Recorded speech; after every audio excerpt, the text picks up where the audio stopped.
Jumps racing can often take you on a journey. From the magnitude of Cheltenham, scenery in Killarney to the camaraderie at Perth, there's something unique about every racecourse, and unique is the perfect way to describe this place, Cartmel, a sporting haven nestled on the southern tip of the Lake District. What attracts 80,000 racegoers to Cartmel every year? Find out why on this, the first of a new series of This Racing Life. I've been briefed that Cartmel Racecourse is best known for interesting track configuration, fine hospitality and sticky toffee pudding, but the man who is going to tell me everything I needed to know was Richard Repton, a member of the Cartmel family who's drawing curtains on a 58-year tenure at the racecourse. I started off paper picking when I was 5 years old, and I might not look it. It was a small fairground then, bigger now, different things as well. My mum brought me down when I was in my shorts, and so I thoroughly enjoyed it. So I did the owners and trainers car park down on the right hand side of me, and that was when John O'Neill and Richard Dunwoody, Graham Lee was a jump jockey then, and we had some big trainers up north, was Gordon Richards, W.A. Stevenson, Arthur Stevenson was a big man up County Durham, Dennis Smith, and down south we had used to have Fred Winter sent a few horses up, and Fulk Warwin, and a fair few more from down the area. But in them days it was a lot harder because they didn't have the same motorways, and now they come up in there back in the day from Cheltenham, Newmarket or wherever. So it's a lot easier now than what it was in them days when I started off. Listing off those names, is it fair to say that you're a racing enthusiast at heart? Yes, I take interest of it, and some of the lads, even Donald's father, Ginger McCain, and there are quite a few more. We used to have quite a crack down there on the right. Some yesterday said, "Oh, can you park our car up, or a camper van?" I said, "Yeah, here's half a dozen eggs. Here's your Christmas card in this specific August meeting, because we won't see you again until next May." And it was excellent. It really was lovely down there, you know. So from there I moved on to the pass outs as you're coming in. And there was another guy down there called Jim Robinson who's done over 60 years. And there's David Hudson on the ground staff. I must mention him as well because he's done over 60 years. There's only about 3 of us left. They're a good bunch. I'll say if you can put up with the aggro of too much alcohol, or swearing, or throwing things. You can put up with the summer, because it's a bowl. It's like a bowl is this course. It's very hot, you get burned, or you get soaked to the skin because it pours down so much. There's no middle to it. It's just, you know, so. Listing off all those different things and the different places you've been, I'd imagine this race course has changed quite considerably over 58 years. Do you feel that way? Yes, there's a lot more hospitality now. And all courses have to make a lot more money now because the things have improved. There's a striking relationship between the race course and horse racing and the village itself. Do you have a real sense of community here? Yes, there is actually, yeah. The people from the village and the surroundings and the holiday public hopefully go to the church on a Sunday morning to see the service and the blessing of the horse, because some people don't see a horse on a Saturday if they've had too many drinks.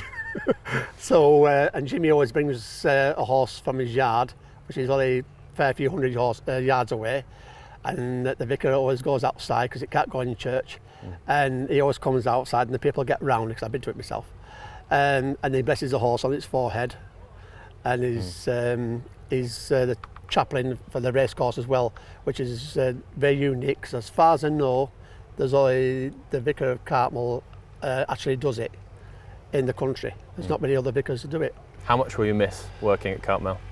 I'll miss it thoroughly actually, yeah, as my wife's a member as well, and I know a lot of people here as well, so I'm going to hopefully be a member as well. I will miss it actually, I must admit. I miss it, you know, I thoroughly enjoy it. From one member of staff leaving Cartmel Racecourse to one quite new through the door, James Armstrong, the new clerk of the course here. Look at this view, it's tremendous. Yeah, I'm very privileged and lucky to be here. It's a wonderful setting, Southern Lake District, lovely hills around you, beautiful surroundings and a really lovely little track to be involved with. And racing definitely seems at the heart of the community around here. Is that fair to say?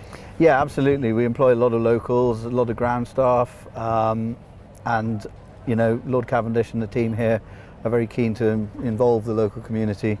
I mean, even yesterday we had the blessing of the racehorse and a steeplechase Sunday service in the Priory just over there, and Jimmy Moffatt brought a horse along, and it was blessed outside the church. So fairly unique experience, and it was great to see, well supported as well. The track dynamic here is one that's very unique, with the home straight coming through the middle. Does that pose any challenges with the race goes so close and maybe crossing often? Yeah, I mean, obviously health and safety is a high priority, and obviously with the welfare of horses at the forefront these days, we have to be quick to act to any problems.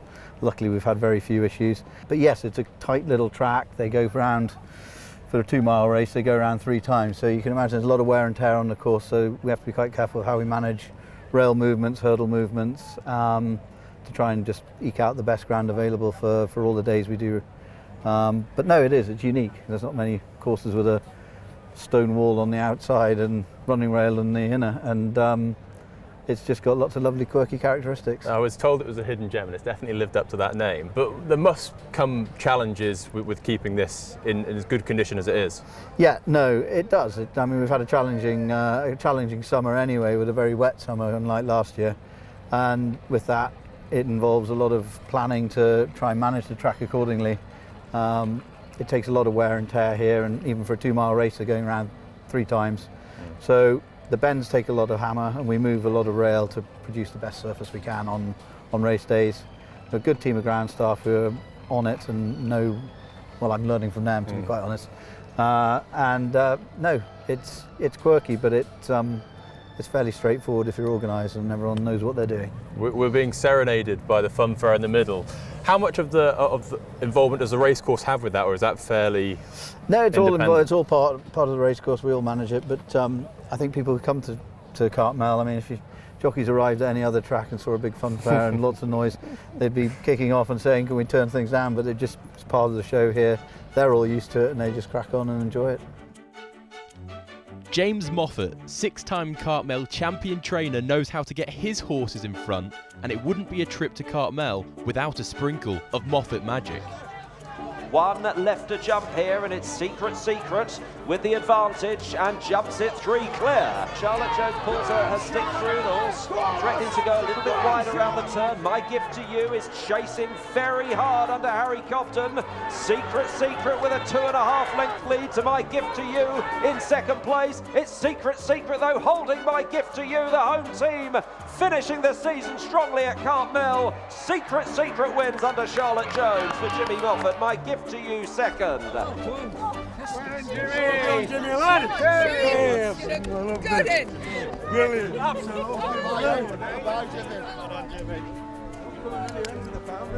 Well done, Jimmy. Well done, Jimmy. Hey? That's all down to you. All that's down to you. Yeah, good for him. Good job, Jimmy. Good job, Leah. Fantastic. You know, for a track that's sort of right on my doorstep, it would be nothing short of criminal if I wasn't using it, and obviously I know a lot of the local people here, and a lot of my owners are local, and so it all sort of fits in really well. And you know, in the middle of summer we have meetings like Perth and Kelso and places like that, which I'm more than happy to go to, but when you're travelling is only a mile there and back in total, we might as well use it. And so we've always had a team of horses, sort of 8-10 horses that'll come here, and we can tee them up for it. It's a lovely way of bouncing off the May meeting. You give them a little break, June, another month July, another month August, so it all fits in really well. So if you've got a Cartmel horse or a Cartmel specialist, the programme's really mapped out for you really well. You really get a sense of community when you're around here, especially on a race day with people coming through, lots of local racegoers as well. I'd imagine having that local community that you've grown up with for so long is really quite comforting when you come here. Of course it is, yeah. Because I mean, the case in point was the last winner we had on Saturday, our Sam. He was bred a mile down the road from here. There's a huge local following for him, and it's wonderful. It really is wonderful. So it's a very special place. It's a real diamond of a track. third highest average attendance of any course in the country. Locals coming in from the area with the children, and just a lovely atmosphere, and long may it continue. Touching on that winning feeling around here, with your connection to the track being so close, you pride yourself on how many winners you are here. You've targeted that for a long while. You've been the most successful since then. What have you put that down to? Well, I think one thing is probably wild days beyond me. I got married in 2015. A little boy came on the way. You got married. Married here. Yeah. I had my wedding reception here. I got married in the local church, and I just focused my attentions on what I really needed to be doing with my life, and with a young family on the way.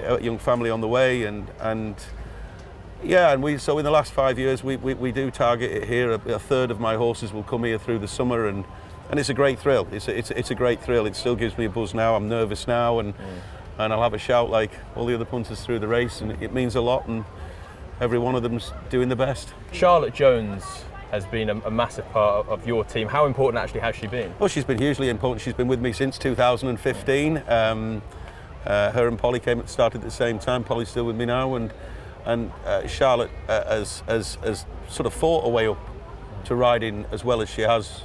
As well as she is. Last season was a case in point, 23 winners all over the country, and round here she was just amazing last year and the year before. And I think she's always on the front foot round here, but never going too soon as well, because I think you can get things right. Like any track, they all have their own idiosyncrasies, the race courses, and the more you get to ride them, the more of an advantage you have over the other riders. I'd imagine young riders can possibly struggle around here. What do you think sets Charlotte apart from the rest? Well, don't get me wrong. We've broken a few eggs on the way. Yeah. And that happens. But she's amazingly competitive person anyway. And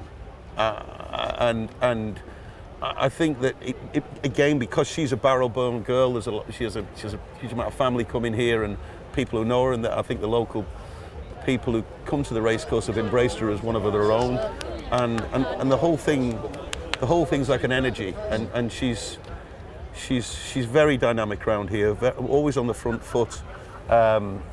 Horses jump really well for her, and you have to jump well round here, because if you miss a beat round here, and because it's so tight and there's not a lot of room to make ground, accurately jumping is a big thing, and one of Charlotte's huge strengths is way horses jump for her. So I think it's a combination of a few things. She has Brian Harding as a jockey coach as well, which is priceless.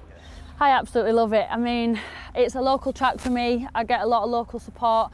I know a lot of people who come here, so it's always nice. The crowd are obviously all the way around, so there's always people sort of shouting my name, so it's always good to know while you're riding around you've definitely got the support. I think pretty much most of my local town, Barrow, who come here are always in support, so that's really nice as well. Is it as tight as it seems? Yeah, it is tight, and the bends do come round quick. You do have to help them round. I find the best way is to keep a good hold of the head, obviously help them round the bends. Like, I would probably come in a little bit. You can get a bit away with being wide around here, because obviously it's not on the turn the whole way around. But I think that, like I say, the bends are definitely sharp and they are tight, so you do have to sort of nick in a little bit. But again, I've ridden plenty of winners from coming wide and making up ground under the wood side, probably on the outside. At least it keeps you out of any trouble, and you can get a little bit of a clear run because it is quite straight down the side. And I think that's probably deceiving for a lot of people, because it is a sharp track, but you do actually have probably more time than people think. You're a massive part of Team James Moffatt, and he's the most successful trainer here in the last 5 years, 5-time Cartmel champion trainer. What's he like to ride for? Brilliant. I couldn't have asked for a better boss. I mean, obviously I've been an integral part of the team for the last 8 years now. I started there when I think I was 19, fresh out of uni. And I mean, I didn't know how to ride a racehorse till I sort of went there, and I've learnt it all off Jimmy and his team. And yeah, he's really good. To be honest, he just says go and enjoy yourself more than anything. So that takes the pressure off, and it is good. Obviously, I get my instructions from him, but we do try and work on keeping things as simple as possible. And obviously, my jockey coach Brian Harding, he's always at the races, and I think with him riding in the same era as Jimmy as well, the pair of them are always on the same sort of wavelength and think the same. So if I've ever got any questions, Brian's always there to kind of ask as well, and he can often put it to me in the same way that Jimmy would, and they're always on the same thought process, to be fair, so that's really helpful. But as far as Jimmy as my boss, I couldn't have asked for a better boss to ride for. He's great. Has he always been like that since day one? Yeah, I mean, yeah, he has, to be fair, because I think at first I'm just wild Charlotte who's come from a little town, and I don't really think he probably expected me to end up being his stable jockey, but here we are, so it's worked, and we've just sort of gone from strength to strength, so hopefully we can keep building on that, really. Is there any specific advice that he gave you in the early days, or anything that sticks out? He once told me there's 3 types of people in the world. There's the people who watch things happen, the people who make things happen, and the people who wonder what has happened. And he said, "And which one are you, Charlotte?" And I was like, the people who make things happen. He was like, "Good, that's what I want to hear." So he says, "Right, come on then, we'll go and make it happen." And he said to me a few times before I go out, make this happen. So, and it's nice that you've got that kind of support and, like promising words especially before you go out. So, yeah. I've had all sorts of jockey schooling for me at home. I mean, real top boys, and she's very, very good at home, and she's transferred that to the track. It always doesn't always happen, but her jumping record's phenomenal. Really is. I mean, touch wood, very, very few falls in over 300 rides. I think it's something like 3, 4. I mean, she's wobbled off a couple of times, but I don't count them. But so her jumping ability on horses and her empathy with horses, where horses beat, she'll look after them. Save them for another day, if they win if they can and look after him if they can't. So, but she's such an integral part of my team now that, she's been an absolute revelation. How would you best describe Cartmel Village? It's a lively little place, is Cartmel, and it's got some wonderful places, Unsworth's Yard, and the 3 pubs there. They cater to the tourists coming here, but then still look after the locals as well. Obviously the wonderful 800-year-old church. We have a Michelin star restaurant, schools, tiny little village. I think it was once described as a thimble full of diamonds, and I think it's a really accurate description. I can imagine it's quite tempting after a winning day here to go back into there after racing and enjoy yourself. Yeah, well, I'm not really a party animal or anything like that. Yeah. I mean, you get to. It starts to hurt a bit when you get to my age, but no. Look, I mean, the locals sort of go back after racing, and it's always great fun, I think. And my owners go in, so I mean, I think I'll probably save any celebrations for the next couple of days. Yeah.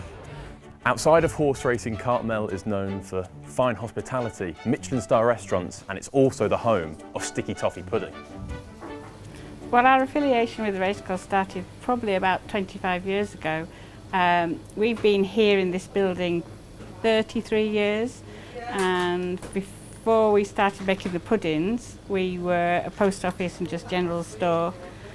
Puddings started to take off, so about 25 years ago we asked the racecourse whether they wanted to give a pudding to the jockeys and trainers and winners of the first of a race, and we sponsor the first race of the meeting, the whole year meeting, and sponsor the first race of the last set of meetings.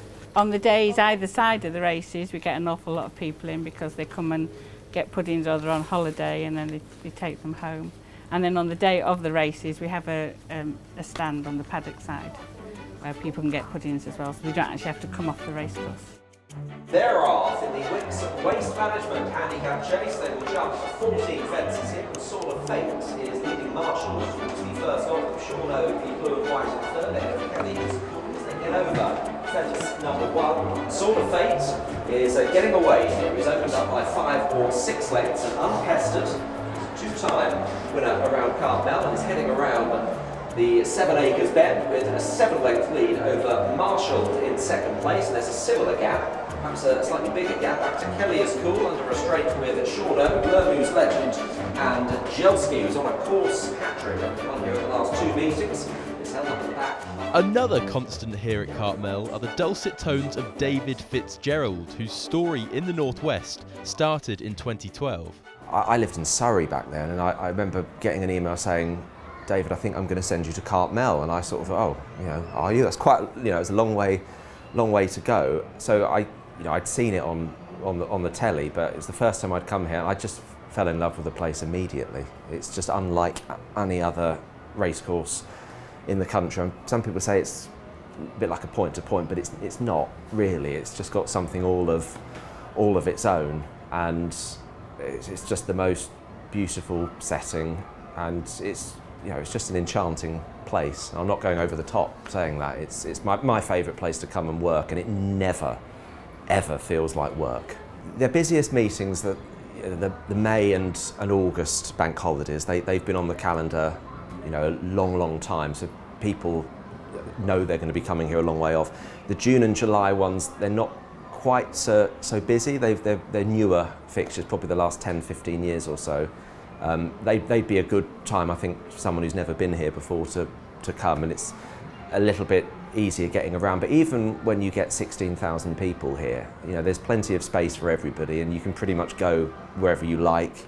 And it's, you can see people bring their blankets and tables and everything. There's not too many rules here, and everyone seems to really enjoy it. And you do get a good buzz, you get a good cheer, and the old favourites keep coming back, and it's that sort of place. I love my jumping.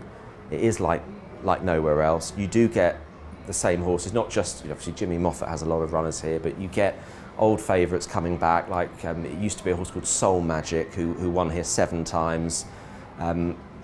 Last year, a meeting I couldn't do actually, last year Tonto Spirit won his 8th race here, and he broke the record. So it's just old favourites like that wouldn't normally be a headline act anywhere else, but here they're stars, and it's just not like any other. There's lots of racecourses I love working at, but there's nowhere quite like Cartmel. It's a transitional year for the staff at the racecourse, with voice of Cartmel, John Sexton, leaving after 16 years on the PA. Well, it's been an absolutely amazing time. This is a really unique course, and it's an honour and a privilege to be able to be some people have very kindly said, the voice of Cartmel. And I've had a most wonderful time. I was welcomed from the very first day by the Cavendish family who run it. Everybody is really, really kind. And I've just had 16 terrific years, and I'm sorry to be going, but the time is right. Why now? Well, I think I've just got to the age where it's time to put my feet up and relax, and it's very much a young person's game, is presenting. It's a busy all day, you're on your feet a long time, and when you get to my age, in the afternoon you like to have a nap rather than be racing around talking to people. During those 16 years, do you have any specific winners or memories that really stick out? Quite a few. I remember when Soul Magic won here for the 7th time. No horse had ever won 7 races, and then along came Tonto Spirit, who we've seen today, win his 9th race at Cartmel. Never thought we'd see a horse win 9 races. It was great to see some of the top jockeys come, and they just come for some of the top Irish jockeys had come. And one of the best days, I think, one of the most interesting days I had, was when I was travelling around the back, just looking to speak to sponsors before the day started, and I bumped into Desi Hughes, the great Irish trainer, and I said to him, "Geez, Desi, I didn't know you had any runners today." He said, "I don't. I've just come to Cartmel because it's such a fantastic place to come." So he'd flown over from Ireland just for a day's racing, which I thought was something special for a big trainer, as he was in those days. I think people who come to Cartmel, we try to give them a really fun day. It's a unique race course. It's a unique race course experience. I know the horses run round you, so if you're a person who likes to watch all the horse race, it's not really for you. But if you like an experience, an unusual experience, a different experience, and a fun experience, this is the place to come. As somebody said to me the other day, I've never seen so many dogs on a race course as you see at Cartmel. And of course, you can bring your own picnics, and everybody just comes for the fun of it. And that's what I've tried to convey. As I said earlier to Lord Cavendish, please don't think that I'm leaving happily. I'm not. I'm being dragged out in a way. I just think it's in my heart of hearts, I know it's the right time to go.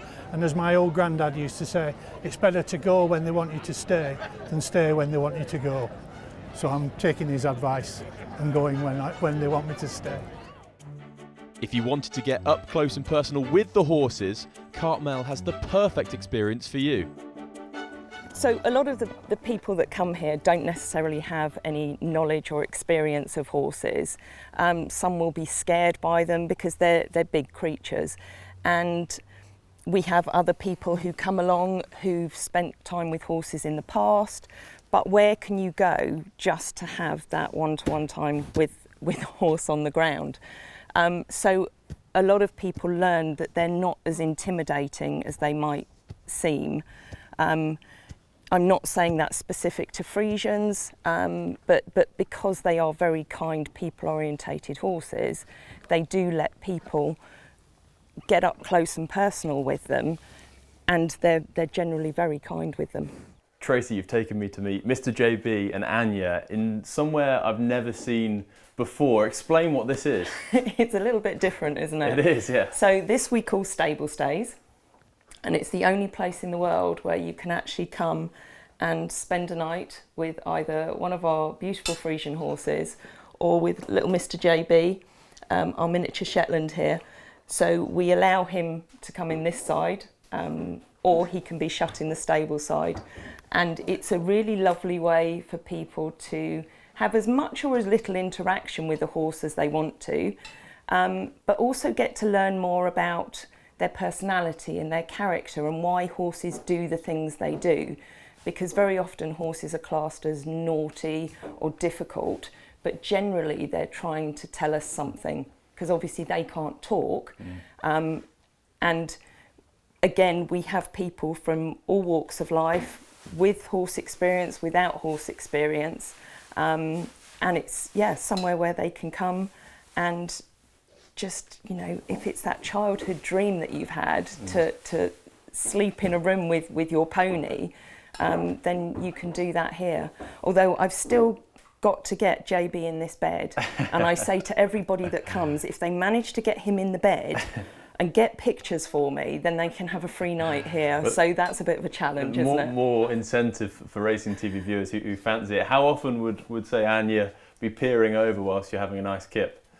It varies, and I've got to the point where I actually don't tell people too much about what they'll do through the night, because it depends on their mood, what kind of day they've had. Some people would laugh at this, but they have good days and bad days. So sometimes she would come up and chat to you quite a lot. Other times she'll be busy eating her haylage. The Friesians aren't quiet at night, but then people don't do this to get a good night's sleep. So you might not get a smooth 8 hours. Oh, absolutely not. but then you'd be wasting that time in here. You get more sleep if you have Mr. JB, because he's a little quieter. I can whereas imagine. There's lots of trumping from the big guys. Yeah, that's quite a therapeutic experience, I'd imagine. Oh, it is. Yeah. And it's one of those things, you'd either love it or you'd hate it. Yeah. But we're catering to the people who would love that kind of experience. And I'd like to think, because for a lot of the press that we've had for this, people think, oh, that's going to stink. And of course, there we go, true to form, she's trumping. And you couldn't have timed that much better. Absolutely. She understands every word I say. She does. Yeah, so she's doing a perfect example. She's doing a dropping, and it will smell for a minute. But it's as spotlessly clean as we can make it for everybody who comes in here to start with. And there'll be a bit of a smell. You can either leave the droppings in there, or people can clear it up if they like to. And a lot of people enjoy that, because that in itself can be a therapeutic experience. Mucking out and getting down and dirty with them as well. Absolutely, yeah. But the nice thing is the ones that do lie down at night, very often you can go in and you can sit with them, and with the soft lighting we have in here, like you said, it's a very therapeutic space. What a treat Cartmel has been to visit. Thank you so much to the racecourse staff that we spoke to, James Moffatt, Charlotte Jones, and of course Black Horses Limited. That was the first episode of This Racing Life. We hope you enjoyed it, and we'll see you next week. Subscribe to Racing TV's YouTube channel now to watch more great races like this.